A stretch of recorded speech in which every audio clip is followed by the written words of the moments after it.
Because in the end, somebody's going to have to certify that the financial records of you look at Price Waterhouse. They come in and look at the company. First of all, are these records auditable in the normal sense of the word? Then the issue of hackability of it. I was 30 years with IBM, and I worked as an engineer and then a tax lawyer and ultimately in finance for the last half of my career. And after talking to a lot of technical people, and including the people in IBM that do defense, cyber defense and so on, and we've had cyber defense people right here in this room speaking about, in one of the lecture rooms speaking about this, there's almost nothing that's not ultimately hackable, right? There are things that are hard to get into. I just worry that this particular technology is at that stage. It's hard to get into, but nobody's broken the code yet. How do we feel about that? I mean, how is it? You people have been studying this thing for some time. Where are we in this? Is it really non-hackable? The only way I know if things are not hackable is to go find the cable that comes into the building, take a set of wire cutters, and cut it. Then I know it's not hackable, right? But so how? And I'm being obviously facetious about this, but this is an important point because we're saying the wallet's vulnerable and there's been damage, but the fundamental technology is sound. What if I may, and just to add a little bit of color to your final comment, there has been hacked on the individual level too, through social engineering. People trying to come in and steal your wallet or your key so they can trade your and take ownership of your bitcoins. And once that happens, there is no recalling. There is no authority can go and say, "Oh, those were my bitcoins. They're mine. They're gone. They're gone forever." So, I, with the exception of perhaps one software, I think I have yet to see a piece of software that has not been hacked or is not hackable. That's right. So it's because it's a human output, and someone will come up with a way to hack it. Yep. Now, on the notion of blockchain and Bitcoin, blockchain itself hasn't been hacked yet for a number of reasons. One is actually robust. It's quite a piece of elegant technology, and it can withstand certain pressure on it without buckling.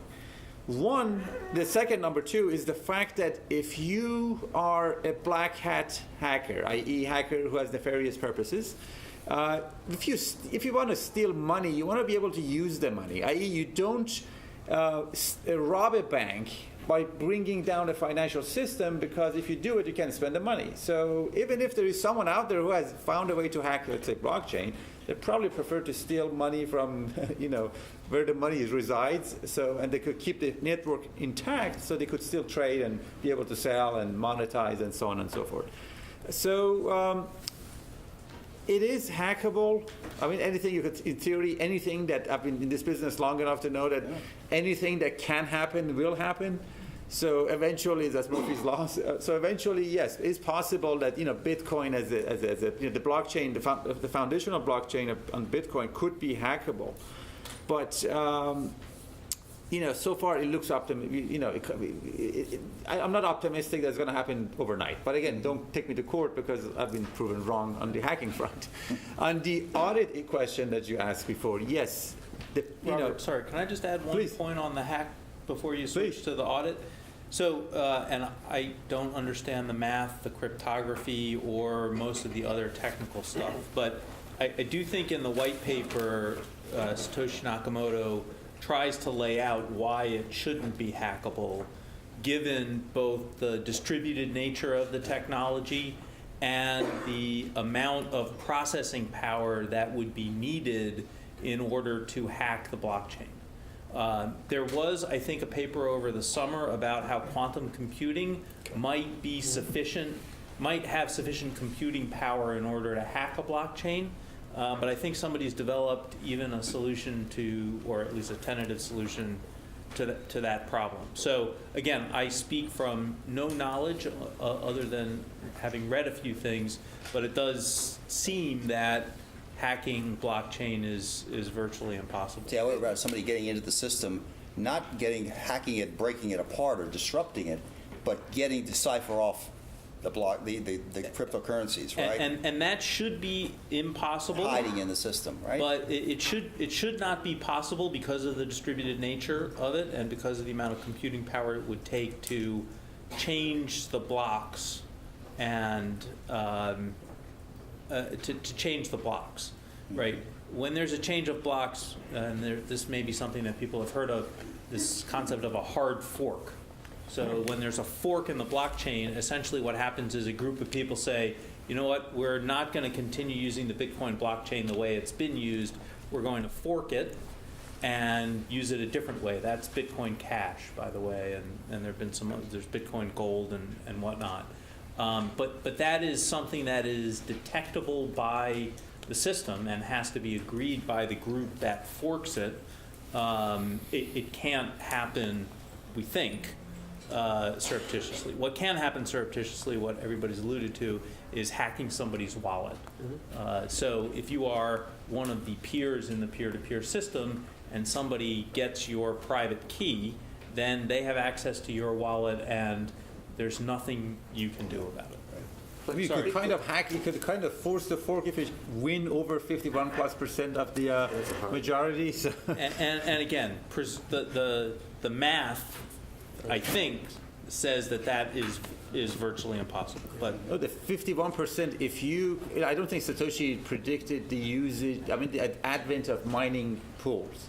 So we have come close to a mining pool actually going over the 50% threshold, but they voluntarily stepped back because, again, they want to keep the integrity of the system intact and be able to have everyone else, use it and perhaps increase the value of Bitcoin and, by definition, make them more money.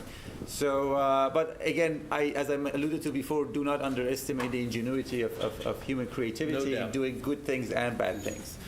And lastly, on the audit, I'll be brief on the audit question. So if indeed blockchain becomes as widespread as it potentially could, if you're in the audit business, you better find another job because you might be out of job soon. So yes, the blockchain has the capability of having everything transparent and audit, the way you could easily audit it. Obviously, the issue of identity and tying that one identity to one person becomes critical. That's another conversation, perhaps another day or later on. Right. Last question, then we'll go to the audience. Mining. It's reported, by the way, there's great articles in the latest Scientific American, January edition, 3 great articles on blockchain and Bitcoin. And everybody ought to read the articles. They're a great primer on the whole topic. The amount of energy used to mine, it's reported to be the energy consumption of this country of Ireland, right? It used to be Denmark, now probably Ireland. Right. So does this make any sense at all to run a system that we're trying to rely on, to whether it's Bitcoin or it's an inventory system that requires huge energy consumption? Well, part of the setup of blockchain, it requires you to solve certain mathematical puzzles that require computing power. And as I alluded to before, it's my belief that perhaps Satoshi did not, anticipate the advent of mining pools in which lots of people will be competing for the prize, which is whenever you mine, you get the reward in Bitcoin, and the higher the price of Bitcoin, the more people want to come and mine. So I think, again, perhaps the notion of scaling come into play. Is it possible that Satoshi did not anticipate Bitcoin becoming so widespread and so popular? This notion of proof of work, which is what this whole mining is all about, necessitates this computing power and the kind of power usage, because you just need to run a lot of calculations to find the solution to the mathematical puzzle. But now we are coming up with new mechanisms, proof of stake, proof of burn, other ways that you could be part of the blockchain and contribute to it without having this kind of impact on the environment, because it's just right now, it's just like machines running electricity and creating a lot of heat in the interim. Exactly. And there's nothing more to it. Exactly. Jess, I think that brings up the point that you and I were discussing earlier, which is that basically the status of Bitcoin itself as a currency versus something else, as a commodity. And we were talking that right now, based on the limits of blocks posting to the blockchain, it can process 7 transactions a second. Now, there are networks that people are trying to lay on top of that to speed it up, but if you're processing 7 transactions a second, whereas Visa's network can process 8,000 to 25,000 transactions a second, and only processing 7 transactions a second takes up the energy of Ireland. Yeah, that's what doesn't make sense to me. Where are your limitations there? Exactly. And will that ever actually succeed? It doesn't mean that the market can't, or ingenuity can't try to solve those problems. Yeah, I agree with that, But yeah. in terms of the confines of Right. Bitcoin, the solution is obviously needed. Yeah, it really does. Yeah, just when I read that, I just fell out of my chair when I read those kinds of numbers. Amazing.